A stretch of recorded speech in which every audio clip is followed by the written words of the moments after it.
Hello বন্ধুরা, আজকে আমি এখানে কতগুলো পাবদা মাছ নিয়ে নিয়েছি। এই পাবদা মাছগুলো বেশ ফ্রেশ লাগছে দেখতে, আর আজকের রেসিপিটা একটু অন্য ধরনের। আমরা গদবাঁধা ধরা যে পাবদা মাছের ঝাল খাই তার থেকে একটু আলাদা ধরনের করব। প্রথমে একটু নুন আর হলুদ দিয়ে মাছগুলোকে ভালো করে মাখিয়ে নিচ্ছি। হলুদ অনেক ব্যাকটেরিয়া মারতে সাহায্য করে, আর বিভিন্ন জার্মস যে থাকে সেগুলোকেও মেরে ফেলে। এই জন্য একটু বেশি করে হলুদ মাখালে মাছগুলো ভালো ভাজাও হয় আর দেখতেও বেশ ভালো লাগে। মাছে হলুদ মাখানো হয়ে গেছে। এর মাঝে আমি কড়াই বসিয়ে তার মধ্যে তেল দিয়ে দিয়েছি।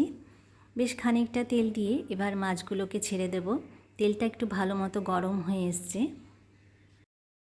আর একটা টিপস আপনাদের সাথে শেয়ার করছি, যখনই দেখবেন মাছগুলো একটু ফোটাফুটি করছে তখন হাফ চামচ মতো হলুদ তেলের মধ্যে দিয়ে দিলে দেখতে পারবেন যে মাছটা আর ফাটাফাটি করছে না, মানে তেল ছিটে আসছে না। খুব সহজেই মাছটা ভালো করে ভাজা যাবে।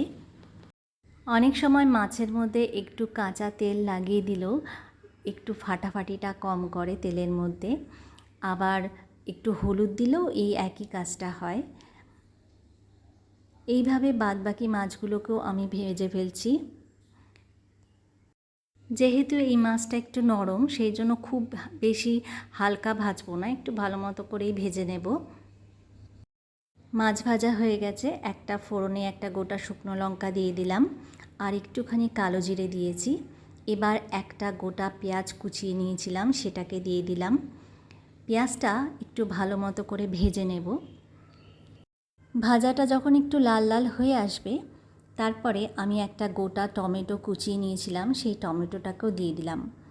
এই টমেটো পেঁয়াজ দিয়ে এটাকেও একটু ভালো মতো কষিয়ে নেব। টমেটোটা যখন একটু ভালো মতো কষে আসবে, বেশ একটু মজিয়ে আসবে, তারপর আমি এর মধ্যে 1-1.5 চামচ পরিমাণ কাঁচা লঙ্কা বেটে রেখেছিলাম সেটাকে দিয়ে দিচ্ছি। মশলাটাকে ভালো মতো কষিয়ে আমি এর মধ্যে 1.5 কাপ পরিমাণ জল দিয়ে দেব। জলটা যখন একটু ভালো মতো টকবক করে ফুটে আসবে তারপর আমি এর মধ্যে 6 চামচ পরিমাণ পোস্ত বেটে রেখেছিলাম, সেই পোস্ত বাটাটা এর মধ্যে দিয়ে দিলাম, আর আন্দাজ মতো নুন দিয়েছি।